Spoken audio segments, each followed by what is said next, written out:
नमस्कार, मैं रवीश कुमार। आखिर आप हिंसा के कितने वीडियो देख सकते हैं? इन वीडियो को देखना और आपको दिखाना अपने मानसिक स्वास्थ्य को खतरे में डालने जैसा हो गया है।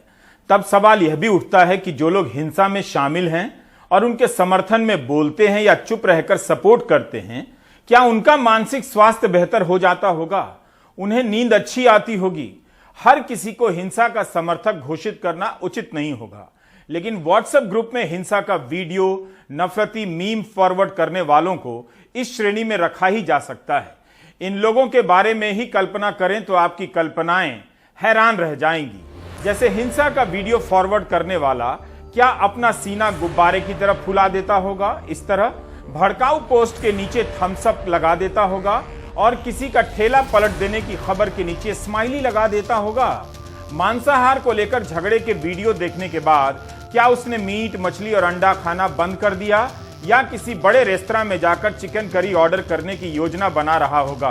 क्या ऐसी सोच का व्यक्ति अपने बच्चों को किसी धर्म रक्षक संगठन में भर्ती होने के लिए प्रेरित करेगा?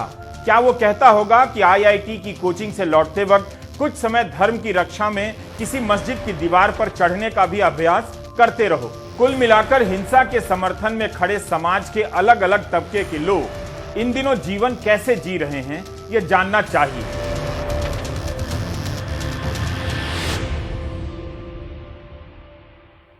हिंसा के वीडियो लगातार देखने से अगर एक समुदाय बेचैन हो रहा है तो यह जानना जरूरी है कि दूसरा समुदाय क्या खुश हो रहा है। कट्टरता के रास्ते पर चलने वाले लोगों की मानसिक बुनावट कैसी होती है? क्या वे किसी का घर जलाकर, किसी की दुकान तोड़कर हमेशा खुश रहते हैं? धर्म के नाम पर होने वाली हिंसा उन धार्मिकों को भी चपेट में ले लेती है जो चुपचाप अपना धर्म कर्म करते रहते हैं, जिनके लिए मंदिर जाना एक दैनिक क्रिया है और वे बिना किसी कारण नियमित जाते रहते हैं। गुजरात के खंबात में कन्हैया लाल पैदल चलकर अपने गांव के राम जी मंदिर गए। राम का दर्शन कर लौट रहे 57 साल के कन्हैया लाल रामनवमी के जुलूस के दौरान हुए झगड़े में फंस गए और उनकी मौत हो गई। उनका बेटा दिहाड़ी मजदूरी करता है। भवेश राणा ने बताया कि पिता पैदल ही मंदिर गए थे। पुलिस ने मामला दर्ज किया है और एक्सप्रेस की रिपोर्ट में है कि कन्हैया लाल की मौत किन कारणों से हुई, इसे सुनिश्चित करने की कोशिश की जा रही है, जांच हो रही है। हिंसा में शामिल लोगों, उसकी भीड़ में हिस्सा लेने वाले और समर्थकों को एक चश्मे से नहीं देखा जा सकता। भीड़ में नफरती नारे लगाने वाले युवक अपने भीतर की अलग अलग कमियों के शिकार होते हैं। मुमकिन है गणित और अंग्रेजी में फेल कर गए हों, किसी शारीरिक कमजोरी के शिकार हों, समाज, परिवार और मोहल्ले में आकर्षण का केंद्र न बन पा रहे हों। ये सारी कमियां उनमें भी हो सकती हैं जो गणित में तेज हों, जो अमेरिका में रहते हों, अंग्रेजी बोलते हों और धर्म के गौरव के नाम पर नफरती हिंसा और भीड़ का समर्थन करते हों। ऐसी भीड़ पर दुनिया भर में अध्ययन हुए हैं और आज भी हो रहे हैं। पत्रकार रेवती लॉल ने एक किताब लिखी है, द एनाटॉमी ऑफ हेट। 2002 के गुजरात दंगों में शामिल 3 पात्रों के साथ लंबा समय बिताकर रेवती ने उनके मन को टटोला कि उनके बचपन में कितनी हिंसा थी। वे अपनी कमियों को दूसरे समाज के लोगों के सामने किस तरह से देखते थे, किस तरह कोई उन्हें अपने से छोटा समझता था, जिसका वे केवल बदला नहीं लेते हैं बल्कि इस हिंसा में शामिल होकर उन कमियों पर विजय भी प्राप्त करते हैं और पहचान भी। इस किताब का एक पात्र बचपन में अपने पिता के हिंसक रूप का शिकार है, जो उसकी मां को गालियां देता है। वह पात्र एक समुदाय की महिला का बलात्कार करता है। उसे कोई अफसोस नहीं होता, लेकिन वह अपनी पत्नी के साथ भी इसी तरह की हिंसा करता है। दंगों में शामिल होते ही उसे भीतर का भरोसा बढ़ने लगता है। रेवती लॉल ने इन कमियों के कई रूपों को पहचाना है। हो सकता है कि इस युवक की तरफ मोहल्ले की कोई लड़की कभी ना देखती हो, तो वह धर्म के नाम पर उन लड़कियों का रक्षक बनकर उनकी निगाहों में आ जाता है, तो कभी किसी दूसरे धर्म के लोगों को मारकर इलाके के युवाओं में हीरो बन जाता है। जिस समाज में पहचान केवल आईआईटी और आईएएस की परीक्षा पास करने से मिलती है, उसी समाज में उससे ज्यादा ताकतवर पहचान पाने का यह रास्ता सभी के लिए उपलब्ध है। The anatomy of hate western प्रकाशन से छपी है, जो अब बंद हो चुका है। इस किताब की कीमत 599 रुपए है। रेवती से जब बात कर रहा था तब उन्होंने एक प्रसंग बताया कि वह आए दिन देखती हैं कि छोटे छोटे बच्चे गली के कुत्तों को पत्थरों से मार रहे हैं और बहुत खुश होते हैं। कुत्तों को मारने से इन बच्चों को खुशी क्यों मिलती है? क्या ये छोटे मॉब का प्रतीक नहीं है? हमारे जीवन में किसी से कम होने का एहसास कई स्तरों पर होता है। कोई जाति के कारण आपको छोटा बताएगा तो कोई धर्म के कारण। रेवती की एक बात दिमाग में अटक गई, शेर वही बनना चाहता है जो शेर नहीं होता है। इस समाज में पहचान का यही टेम्पलेट है कि कोई शेर बने या सफल बने। इसके अलावा आप या हम किसी और पहचान को मान्यता नहीं देते हैं। कुछ लोग जो दबे कुचले हों या अपने आप को दबे कुचले मानते हों या उस वर्ग से भी हो सकते हैं जो सामाजिक रूप से और आर्थिक रूप से कमजोर ना हो, लेकिन कहीं ना कहीं उनको उनकी पहचान में कहीं वो अपने आप में कमी पाते हैं। और कुछ 6-7 लोग, ज्यादातर पुरुष, क्योंकि ये पुरुषार्थ के साथ जुड़ा हुआ है, सीधा सीधा आप महिलाओं को ऐसे झुंड में हिंसा लेते हुए, मॉब में हिंसा लेते हुए नहीं देख पाते हैं। तो जाहिर सी बात है कहीं से ये पुरुषार्थ के साथ भी जुड़ा हुआ है। और पाएंगे आपकी और हमने पाया है कि जब कई ऐसे लोग मिलते हैं तब यारी दोस्ती में कहते हैं कि चलो हम सब अपनी पहचान साथ में चमकाते हैं। पहचान कैसे चमक जाती है? अगर आप अपना भड़ास किसी कमजोर व्यक्ति के ऊपर निकालते हैं और एक कमजोर वर्ग, ये एक सामाजिक तौर पर इसको एक जरिया बनाया गया है, तो फिर उससे आपको एक झुंड का बल भी मिलता है दूसरे को पीटने के लिए, उसमें मजा भी आता है। और जहां तक हम देख सकते हैं, सिर्फ भारत तक सीमित नहीं है, दुनिया के कई कोनों में, अमेरिका से लेकर यूरोप के कई देशों में हमें देखने को मिलता है यही चीज कि जब लोग अपने पहचान में अपने आप को मायूस मानते हैं कि भाई मेरी ऐसी इतनी अच्छी बॉयफ्रेंड या इतनी अच्छी गर्लफ्रेंड क्यों नहीं है, मुझे लोग वाह वाह क्यों नहीं कहते हैं, मैं रवीश जैसे बड़ा सितारा क्यों नहीं बन सकता या बन सकती हूँ। तो तब जब हमारे पास दूसरे रास्ते नहीं मिलते हैं, जब एजुकेशन ठप पड़ा है, जब नौकरियां नहीं मिलती हैं, जब हमारे बॉस भी हमारे ऊपर हावी होते रहते हैं, जब घर आकर भी हमें ताने सुनने पड़ते हैं परिवार के और माँ बाप भी हम पर हावी होते हैं, तब सारे रास्ते जाकर गुस्सा हमें एक बल देती है।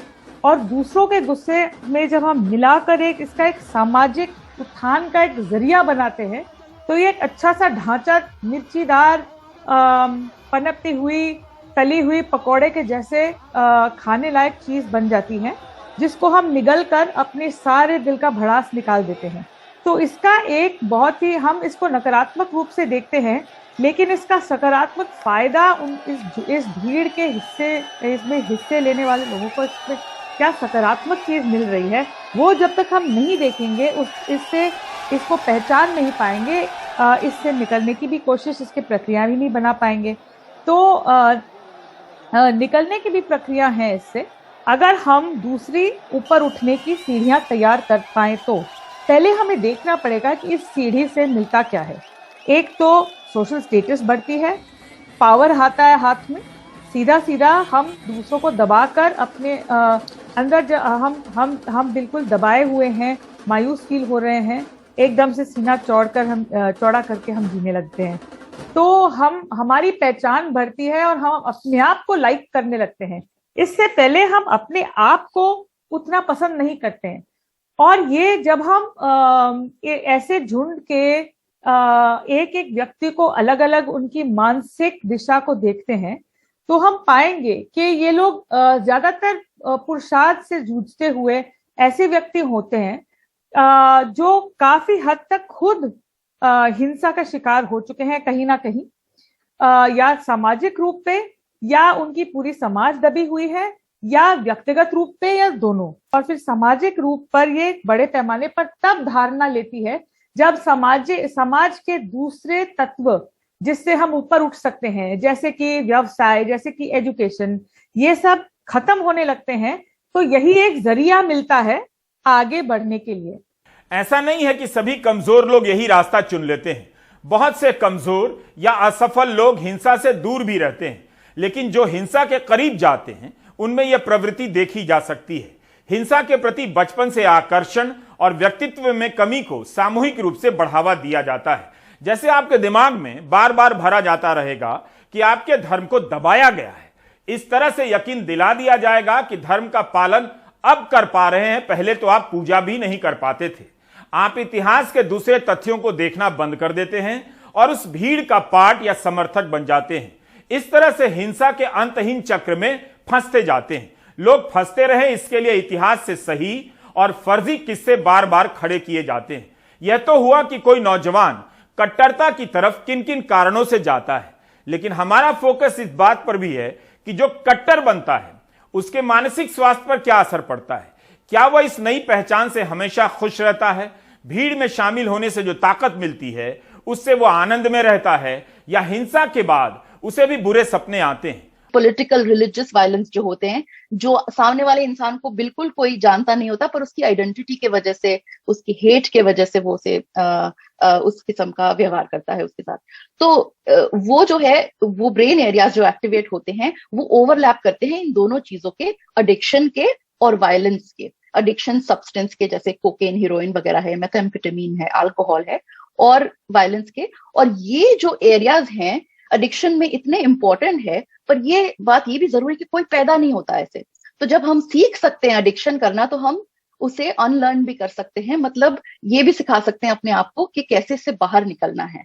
तो यहाँ पे न्यूरोसाइंस का और साइकियाट्री का बहुत बड़ा रोल है जो हम यहाँ पर काम करते हैं। इसमें ये भी कहा जा सकता है कि बहुत सारे लोगों को कोई मेंटल हेल्थ कंडीशन है, जरूरी नहीं है कि सबको ये मेंटल हेल्थ कंडीशन हो, पर बहुत सारे, जिन्होंने मैंने बात की है, नियोनाजीज से कई बात की है, कई आइसिस या अलकायदा के लोगों से बात की है, कई हिंदुत्व के लोगों से बात की है, तो कोई रिलीजन का या कोई रेस का कोई इसके ऊपर प्रभाव नहीं है। ये कोई भी हो सकता है, ये एक बीमारी है किस्म की। ह्यूमंस हम होते हैं, जो हम अपने आप को ह्यूमंस कहते हैं, ये हम भी एक एनिमल की तरह ही हैं, जिसमें वही 4 ब्रेन एरियाज होते हैं, बल्कि कुछ ज्यादा ही होते हैं जो दूसरे जानवरों में होते हैं। जो हिंसा करते हैं, मैं आपको ये बताना चाहिए कि जो खुश होते हैं देखकर, या किसी और को देखकर, या खुद हिंसा कर कर ये जो खुश होते हैं, वही ये फील गुड इमोशन है जो दिमाग में हमारे होता है। जो कोकेन या हेरोइन कंजम्पशन से जिस तरह का फील गुड इमोशन आता है, वैसा ही आता है, और वो ही ब्रेन एरियाज में वो इमर्ज होता है, निकलता है, जहां पे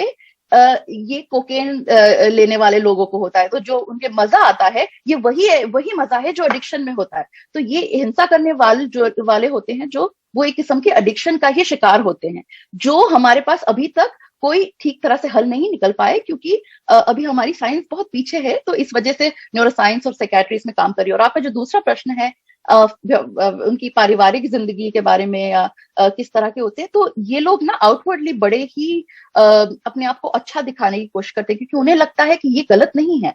क्योंकि एक जो हिंसा करता है उसे पता है कि उसने कोई गलत काम किया है, पर ये जो होते हैं उन्हें लगता है कि ये बहुत ही सामाजिक तौर पर बहुत ही अच्छा काम कर रहे हैं और ये सबकी मदद कर रहे हैं। तो जो इनके अपने लोग हैं, जिन्हें ये इन ग्रुप में कहते हैं, ये इनके अपने ग्रुप के अंदर जो लोग आते हैं, उनकी तरफ, और खास करके जानवरों की तरफ, आपने देखा होगा कि हिटलर जैसे लोग और ऐसे कई सारे, मैंने भी नियो नाजीज वगैरह या हिंदुत्व के और इवन इस्लामिस्ट देखे हैं, वो बिल्लियों से, कुत्तों से और उनसे बहुत प्यार करते होते हैं। तो ये दिखाते जरूर हैं कि बहुत अच्छे हैं, बहुत सोशल वर्क में इंटरेस्ट लेते हैं, पर एक्चुअली में उनका मकसद कोई और ही होता है, आइडियोलॉजिकली ड्रिवन होते हैं। एक और चीज होती है कि ये अपने पारिवारिक जीवन से थोड़े से हटे हुए भी होते हैं, तो लोगों को लगेगा कि ये दूर दूर रहते हैं बहुत सारे लोगों से, अपने घर से स्पेशली, सबके साथ घुलते मिलते नहीं है उस तरह से, या अपने आप को एक अलग ही पेडेस्टल पर रखते हैं, बड़ा ऊंचा अपने आप को सम्मान देते हैं। मनोविज्ञान की दुनिया में ऐसे बहुत से रिसर्च है जो बताते हैं कि भीड़ की हिंसा में शामिल लोगों को भी अपराध बोध होता है। ऐसे लोग खुद को समझा लेते हैं कि उनके मामले में नैतिकता की जरूरत नहीं है, उन्हें दबाया गया है तो ऐसा करना सही है। इसके बाद भी भीड़ में शामिल लोग ट्रॉमा, यातना और डिप्रेशन, अवसाद के शिकार हो जाते हैं। इस भीड़ से जो भी पहचान मिलती हो, आप उस पहचान को लेकर किसी बारात में नहीं बोल सकते हैं। हालांकि अब लोग बोलते भी होंगे कि जुलूस में गए थे, मस्जिद पर झंडा लहरा दिया था, एक समुदाय को खूब गालियां दी, उसके ठेले को पलट दिया। क्या आप ऐसा कहेंगे, या आप इसकी जगह कहेंगे कि आप राष्ट्रवादी हैं, राष्ट्र की चिंता कर रहे हैं, इन दिनों भारत को विश्वगुरु बना रहे हैं? माइक्रोसॉफ्ट के चीफ हैं सत्या नडेला। भले ही इन हिंसा पर सार्वजनिक रूप से बोलने की उनमें हिम्मत ना हो, लेकिन उन्होंने अपनी किताब हिट रिफ्रेश में एक बात कही है, अगर हम टेक्नोलॉजी से मानवीय जरूरतों को पूरा करना चाहते हैं तो हम इंसानों को दूसरे की भावनाओं मूल्यों और संस्कृतियों के प्रति समझ और सम्मान का भाव विकसित करना होगा। मैं हर उस व्यक्ति के प्रति करुणा रखता हूं, एम्पैथी, जिसके साथ चमड़े के रंग, धर्म या किसे प्यार करता है के आधार पर हिंसा हुई है। जो प्रोडक्ट बनाता है, जिस नए बाजार में प्रवेश करता हूं, जिनके साथ काम करता हूं, कर्मचारियों, उपभोक्ताओं के साथ मैं हर चीज के केंद्र में करुणा को रखना चाहूंगा। सत्या नडेला को पता ही होगा कि टेक्नोलॉजी की दुनिया के लोगों के बीच नफरती बातों का तूफान चल रहा है। इसके प्रसार में इन संस्थानों में काम करने वाले बहुत से लोगों का भी हाथ है और समर्थन भी। टेक्नोलॉजी कंपनियों में काम करने वाले लोग ही बताते हैं कि वहां नफरती आंधी किस तरह बहुतों को चपेट में ले चुकी है। यही नहीं, एल्गोरिदम के इस्तेमाल से नफरती बातों को सोशल मीडिया की साइट पर सबसे आगे कर दिया जाता है। हर किसी के सामने होता है, आप वही बातें देखते हैं। इस आधार पर आपकी पसंद बना दी जाती है और नफरती वीडियो की सप्लाई शुरू कर दी जाती है। एक चक्र बनता है। कहां तो चरखा इस देश का प्रतीक है, लेकिन अब उसकी जगह बुलडोजर चलने लगा है।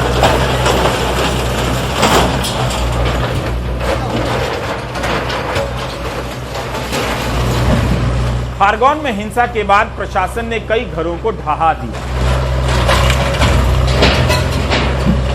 हिंसा की घटना के बाद बुलडोजर से गिराए जा रहे इन मकानों और दुकानों को देखकर क्या मिडिल क्लास का एक बड़ा हिस्सा अपने व्हाट्सएप ग्रुप में काफी खुश होगा?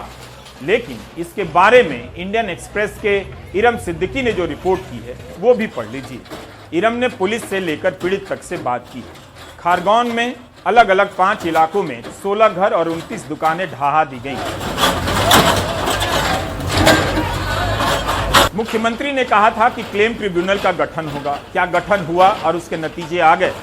गृहमंत्री ने कहा कि जिस घर से पत्थर आए हैं उस घर को ही पत्थरों का ढेर बना देंगे। गृहमंत्री के बयान को सामने रख ढहाए जा रहे इन घरों को देखिए। किसी आम आदमी का घर तोड़ा जा रहा है। राजनीतिक दलों के सारे खास लोग चुप हैं। एक्सप्रेस को प्रशासन ने बताया कि ये सारी इमारतें अवैध रूप से बनी हैं। एसडीएम का बयान है कि अतिक्रमण कर अवैध रूप से बने होने के कारण दुकानों और मकानों को तोड़ा गया है। इन इलाकों से पत्थर चलाने की रिपोर्ट आई थी, उसके बाद एक्शन लिया गया।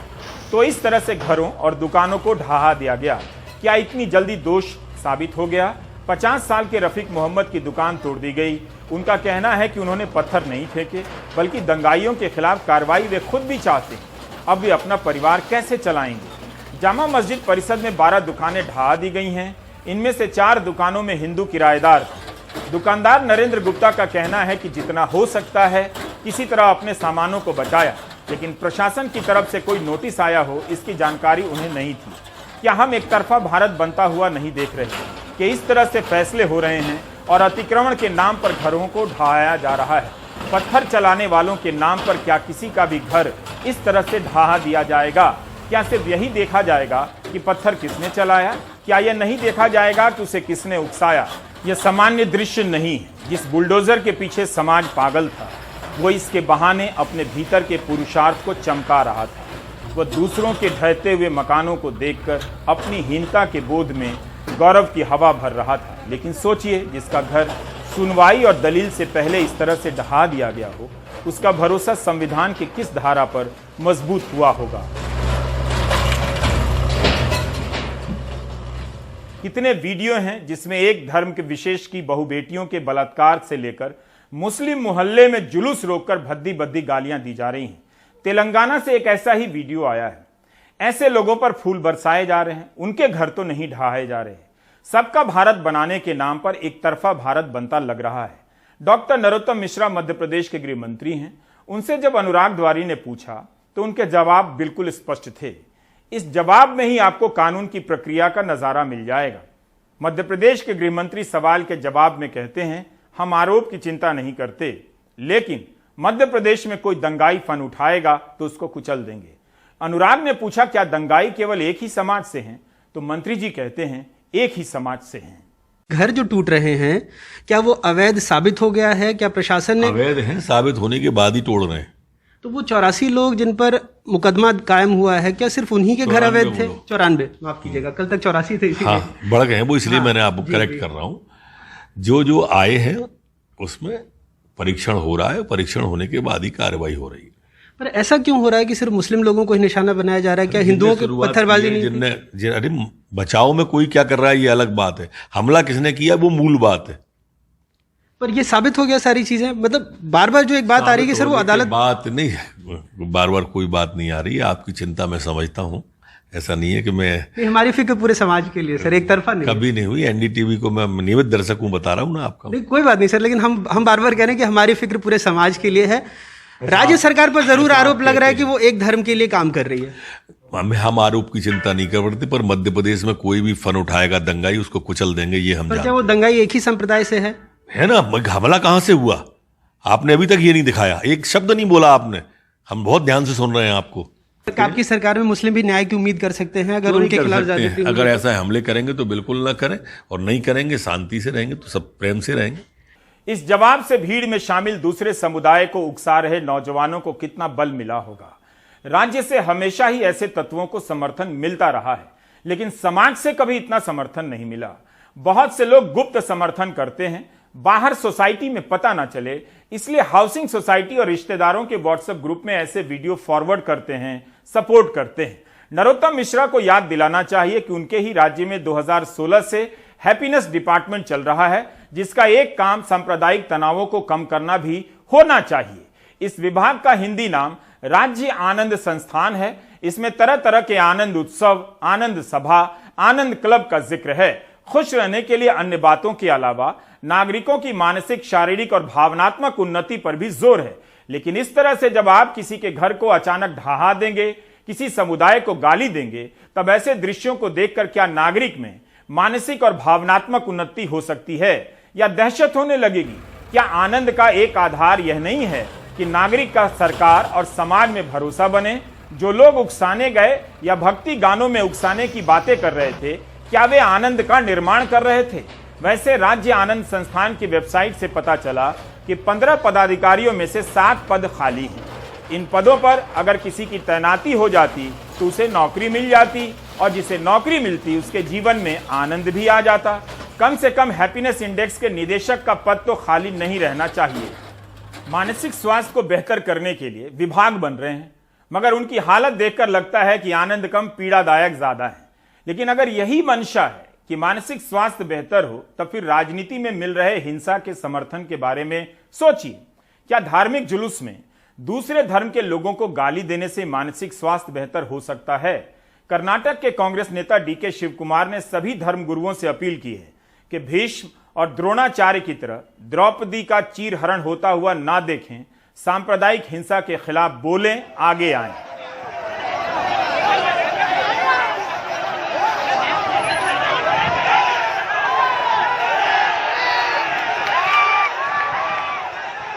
बीजेपी के वरिष्ठ नेता येदियुरप्पा ने दक्षिणपंथी संगठनों से कहा है कि मुसलमान भाइयों को सम्मान पूर्वक जीवन जीने दो। हमारी कामना है कि हिंदू और मुसलमान दोनों एक ही मां के बच्चे की तरह रहें, लेकिन कुछ लोग भेदभाव पैदा करना चाहते हैं। यही बात प्रधानमंत्री भी कह सकते थे, अभी तक उन्होंने कुछ नहीं कहा। कर्नाटक के मुख्यमंत्री बसवराज बोम्मई ने कहा है कि कुछ ग्रुप लोगों को उकसा रहे हैं। अगर कोई संगठन कानून व्यवस्था हाथ में लेने का प्रयास करेगा, उसके खिलाफ तत्काल कार्रवाई होगी। कर्नाटक में कुछ लोगों को गिरफ्तार भी किया गया है। देश का नौजवान परीक्षाओं में पर्चे लीक होने से परेशान है। उसका एक बड़ा हिस्सा बिना नकल के पास नहीं कर सकता। कई लोग नकल ना होने पर इम्तिहान छोड़ देते हैं और नकल होते ही पर्चे खरीदने लग जाते हैं। ऐसे युवाओं से भरे इस समाज में हम अगर कहें कि हिंसा मत करो, अधर्म मत करो, तब फिर वही हमसे पूछेंगे, बताइए क्या करें अगर ये ना करें। कोई बुराई नहीं कि अपने इष्ट की आराधना में जुलूस निकाले, उत्सव भी मनाइए, लेकिन जिस तरह से मस्जिदों के आगे नारे लगाए गए, उकसाया गया, गानों में ललकारने की बात कही गई, मस्जिदों पर भगवा झंडे लहराए गए, क्या उसके बिना उत्सव नहीं मना सकते थे? इस पूरी प्रक्रिया में इसमें शामिल नौजवान क्या बन रहे हैं? धर्म की रक्षा को अगर इतना खतरा पैदा हो गया है तो कस्बों के और हिंदी माध्यम के नौजवान ही इन जुलूसों में क्यों जा रहे हैं? अंग्रेजी मीडियम वाले महानगरों के बच्चों को भी इसमें जाने के लिए प्रेरित कीजिए, तब उन्हीं के माता पिता हाथ खींच लेंगे, उनके हाथ पांव फूल जाएंगे। नफरत करना अगर उत्सव का अनिवार्य हिस्सा बन गया है तब फिर प्राइवेट स्कूलों के सिलेबस में डाल दीजिए। अंग्रेजी मीडियम के बच्चे अमेरिका जाएं और हिंदी मीडियम के बच्चे यहां धर्म की रक्षा में आगे आगे चलते रहें और दंगाई मानसिकता के शिकार हो जाएं, यह ठीक नहीं। क्या आप अपने बच्चों को भेजना चाहेंगे उस जुलूस में जिसमें दूसरे धर्म के लोगों को ललकारा जाता है? एनआरआई अंकिलों से वीडियो कॉल पर पूछ लीजिएगा। ओला उबर चलाने वाले हजारों टैक्सी चालकों के लिए अच्छी खबर है। बहुत अच्छी तो नहीं, लेकिन कुछ तो अच्छी खबर है। उनके हिसाब से किराया नहीं बढ़ा, लेकिन ओला ने दिल्ली एनसीआर में 11% और उबर ने 12% किराए में बढ़ोतरी कर दी है। देश के अन्य शहरों में भी किराया बढ़ा है। पेट्रोल महंगा होने के कारण टैक्सी चालकों की कमाई बहुत घट गई है। अब इससे कुछ राहत मिलेगी। बेशक इससे यात्रियों की जेब पर असर पड़ेगा, लेकिन एक बार इन चालकों की हालत को समझ लेंगे तो किराए में हुई वृद्धि का आप स्वागत करेंगे। ओला और उबर का सफर महंगा। दिल्ली एनसीआर में उबर ने अपना किराया 12% बढ़ाने का ऐलान किया है, वहीं ओला की सवारी 11% महंगी हो गई है। ईंधन की बढ़ी कीमतों का हवाला कंपनियों ने दिया है। जानकारी के मुताबिक ओला ने अपना किराया मुंबई में 10%, कोलकाता में 13%, चेन्नई में 14% और हैदराबाद में 16% बढ़ाया है। सारे बंदे मर ही रहे हैं। पेट्रोल बढ़ी गया, सीएनजी बढ़ी गया, सब चीज़ बढ़ गया, क्या करेगा। सैलरी बढ़ती नहीं है, सैलरी में टिकी पड़ी है सबकी। कमाई तो हो नहीं रही कुछ, मतलब सैलरी में कोई इफेक्ट तो पड़ नहीं रहा। बस ये हो रही, महंगाई बढ़ती जा रही है। महंगाई से परेशानी है, महंगाई बढ़ती जा रही है, कमाई है नहीं, परेशान है। बढ़ चुकी है किराया। अभी 40-50 में फालतू लग के आया अभी। हाँ, क्या कहेंगे, ये महंगाई जो है? महंगाई तो आसमानों पर छुड़ी है। ओला ने कोई बयान जारी नहीं किया, जबकि उबर ने स्टेटमेंट में लिखा है कि ईंधन की बढ़ी कीमतों के बीच ड्राइवरों का फीडबैक हमें मिला है। बढ़ती कीमत के असर को कम करने को लेकर उबर ने दिल्ली एनसीआर में ट्रिप फेयर में 12% का इजाफा किया है। हम ईंधन की कीमतों पर नजर रख रहे हैं और आने वाले दिनों में जो भी जरूरी कदम उठाने होंगे हम उठाएंगे। ड्राइवरों के पास भी बढ़े किराए और कमाई बढ़ने के संदेश आने शुरू हो गए हैं। हाँ जी, मैसेज आने शुरू है। कहाँ से? ओला में चलाता हूँ तो ओला से आया मैसेज। और आपके पास कहाँ से? ओला उबर दोनों से। सर, ओला में आया 11% की बढ़ोतरी हो गई और उबर में आया है 13% की बढ़ोतरी हो गई है। ये मैसेज है? जी सर। वहीं ओला उबर के ड्राइवरों की नुमाइंदगी करने वाला संगठन सर्वोदय ड्राइवर्स एसोसिएशन इस पहल से संतुष्ट नहीं। ड्राइवर को फायदा होगा, लेकिन बहुत कम फायदा होगा। कीमत तो जरूर बढ़ाई है इन्होंने और 12%, 11% के मैसेज भी आ रहे हैं सभी के पास, लेकिन उसमें बहुत कम फायदा होगा ड्राइवर को। वो फायदा नहीं होगा जो हमारी डिमांड है। हमारी तो बहुत जायज डिमांड है, सरकार से भी और कंपनी से, राज्य सरकार, केंद्र सरकार से और इस कंपनी से भी। किराया सरकार द्वारा तय किया जाए। ईंधन की बढ़ी कीमतों के खिलाफ ओला उबर के ड्राइवर ने शुक्रवार को जंतर मंतर पर विरोध प्रदर्शन भी किया था। तो अब किराया बढ़ चुका है और मार का असर पड़ेगा आम आदमी पर। नई दिल्ली से परिमल कुमार, एनडीटीवी इंडिया। गुजरात में 4 धाम की यात्रा के लिए इतनी बुकिंग हो गई है कि ट्रेवल एजेंट को बुकिंग बंद करनी पड़ी है। वहां के अखबारों में खबर छपी है कि उत्तराखंड जाने की बहुत मांग है। उम्मीद है इस बार उत्तराखंड में पर्यटन का कारोबार अच्छा रहेगा। पर्यटन की तैयारी कीजिए ताकि इस कारोबार में लोगों को फिर से रोजगार मिले। लेकिन क्या आपका बच्चा धर्म की रक्षा में निकलने वाले उन जुलूसों में जा रहा है जिनमें गालियां दी जाती हैं, दूसरे धर्म को ललकारा जाता है? नहीं जा रहा है तो जरूर भेजिए, आपकी नींद उड़ जाएगी। विद्या कसम ब्रेक के बाद।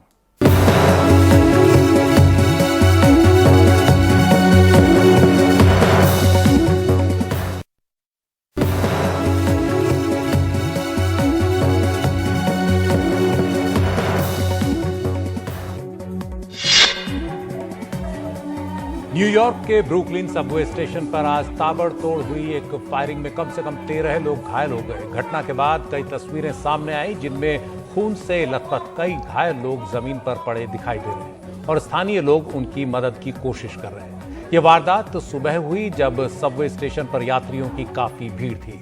स्थानीय मीडिया के मुताबिक एक बंदूकधारी ने इस वारदात को अंजाम दिया जो अब भी इलाके में सक्रिय है। न्यूयॉर्क पुलिस और अन्य जांच एजेंसियों के मुताबिक शुरुआती जांच से सामने आया है कि एक संदिग्ध वारदात के बाद फरार हुआ। ये आरोपी कंस्ट्रक्शन मजदूरों की कमीज पहने हुए था और मुंह पर गैस मास्क लगाया था। पुलिस उसकी तलाश में जुटी है। इस बीच पुलिस ने इलाके में विस्फोटक मिलने की बात भी कही है कुछ रिपोर्ट्स के मुताबिक। हालांकि जांच एजेंसियों ने अभी तक इस घटना को आतंकी हमला करार नहीं दिया है। प्रधानमंत्री नरेंद्र मोदी और अमेरिका के राष्ट्रपति जो बाइडेन के बीच बातचीत के बाद दोनों देशों के बीच 2+2 स्तर की बातचीत हुई। अमेरिका के रक्षा और विदेश मंत्रियों के साथ इस बातचीत में भारत की ओर से विदेश मंत्री एस जयशंकर और रक्षा मंत्री राजनाथ सिंह ने हिस्सा लिया। इस बैठक के बाद हुई प्रेस कॉन्फ्रेंस में एक अमेरिकी पत्रकार के सवाल पर विदेश मंत्री एस जयशंकर का जवाब काफी चर्चा में है। पत्रकार ने पूछा कि यूक्रेन पर रूस के हमले के बीच जब पूरी दुनिया रूस पर पाबंदियां लगा रही है तो भारत रूस से तेल क्यों खरीद रहा है। इस पर विदेश मंत्री एस जयशंकर ने कहा कि अगर आप रूस से ऊर्जा खरीद को देखेंगे तो मैं आपका ध्यान यूरोप की ओर दिलाना चाहूंगा। हम ऊर्जा जरूरतों के लिए कुछ खरीद करते हैं जो हमारी ऊर्जा सुरक्षा के लिए जरूरी है, लेकिन अगर तेल खरीद को देखें तो यूरोप रूस से जितना तेल एक दोपहर में खरीद लेता है उतना भारत पूरे एक महीने में खरीदता है। विदेश मंत्री एस जयशंकर के इस बयान की भारत में विपक्षी पार्टियों के कई नेताओं ने भी तारीफ की है। कर्नाटक की बीजेपी सरकार के पंचायती राज मंत्री के ईश्वरप्पा विवाद में हैं। उन पर रिश्वत मांगने का आरोप लगाने वाले एक कॉन्ट्रैक्टर और बीजेपी कार्यकर्ता संतोष पाटिल का शव मंगलवार सुबह उडुपी की एक लॉज में मिला। शव के साथ एक व्हाट्सएप मैसेज भी सामने आया है जो सोशल मीडिया में तैर रहा है और इस मैसेज में संतोष पाटिल ने अपनी मौत के लिए ईश्वरप्पा को जिम्मेदार ठहराया है। मैसेज में लिखा गया है कि पंचायती राज मंत्री के.एस. ईश्वरप्पा मेरी मौत के लिए जिम्मेदार हैं और मैं ये कदम अपनी सारी उम्मीदें खत्म होने के बाद उठा रहा हूं। इससे पहले संतोष पाटिल ने एक खत प्रधानमंत्री और केंद्रीय पंचायती राज मंत्री गिरिराज सिंह को भी लिखा था जिसमें आरोप लगाए थे कि 4 करोड़ रुपए का प्रोजेक्ट ईश्वरप्पा के कहने पर उन्होंने पूरा किया लेकिन भुगतान नहीं हुआ। तकाजा करने पर ईश्वरप्पा के नजदीकियों ने 40% रकम रिश्वत के तौर पर मांगी। इस घटना के बाद विपक्षी कांग्रेस ने ईश्वरप्पा के इस्तीफे और उनके खिलाफ केस दर्ज करने की मांग की है। उधर ईश्वरप्पा का कहना है कि उन्होंने पहले ही संतोष पाटिल के खिलाफ मानहानि का मुकदमा दायर किया हुआ है जो अदालत में है, इसलिए वो इस्तीफा नहीं देंगे।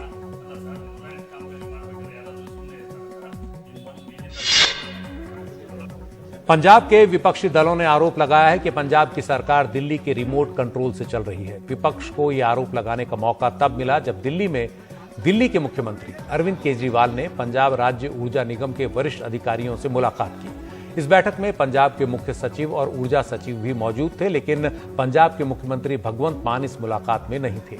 इस पर तंज कसते हुए पंजाब प्रदेश कांग्रेस के पूर्व अध्यक्ष नवजोत सिद्धू ने कहा कि भगवंत मान की गैर हाजिरी में अरविंद केजरीवाल ने आईएएस अफसरों को तलब किया।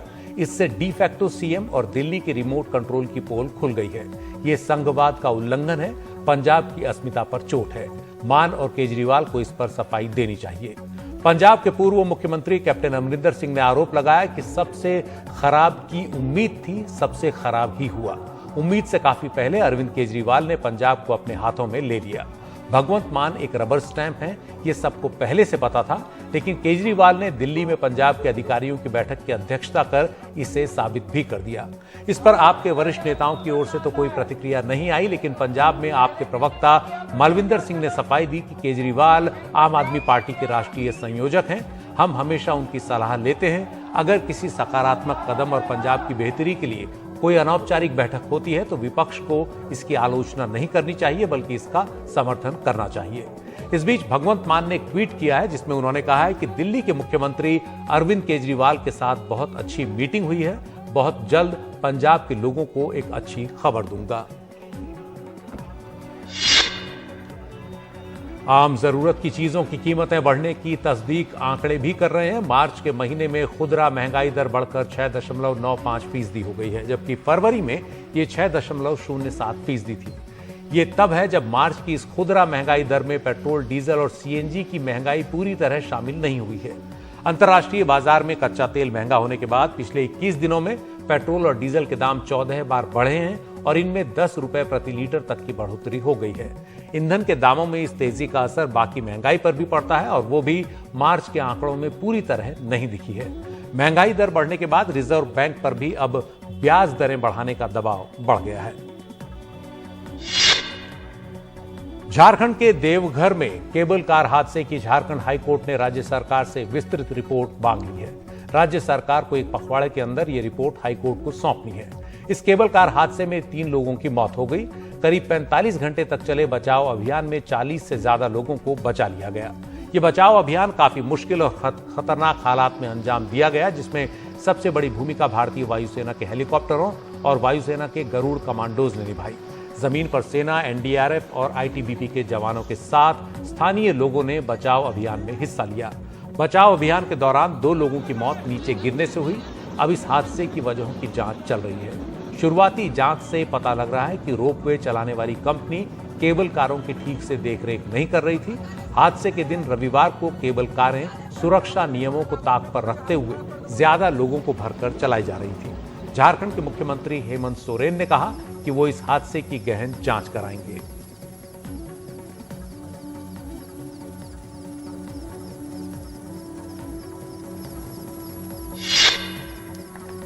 कोरोना लॉकडाउन के निर्देशों का उल्लंघन कर पार्टी करने के लिए ब्रिटेन के प्रधानमंत्री बोरिस जॉनसन और वित्त मंत्री ऋषि सुनाक पर जुर्माना लग सकता है। लंदन मेट्रोपॉलिटन पुलिस ने दोनों को इस मामले में पेनल्टी का नोटिस जारी कर दिया है। डाउनिंग स्ट्रीट के प्रवक्ता ने यह जानकारी दी। कोरोना लॉकडाउन का उल्लंघन करते हुए ब्रिटिश प्रधानमंत्री के निवास 10 डाउनिंग स्ट्रीट और व्हाइट हॉल में ब्रिटिश सरकार के दफ्तरों में पार्टी करने के मामले में 50 से ज्यादा लोगों को पेनल्टी के नोटिस जारी किए गए हैं। कोरोना दिशा निर्देशों को तोड़ते हुए आयोजित इन पार्टियों का विवाद पार्टी गेट नाम से काफी चर्चित हुआ था। ऑपरेशन हिलमैन के तहत मेट्रोपॉलिटन पुलिस ने एक जांच के बाद इस मामले में नोटिस जारी किए हैं। और आप देख रहे थे प्राइम टाइम। नमस्कार।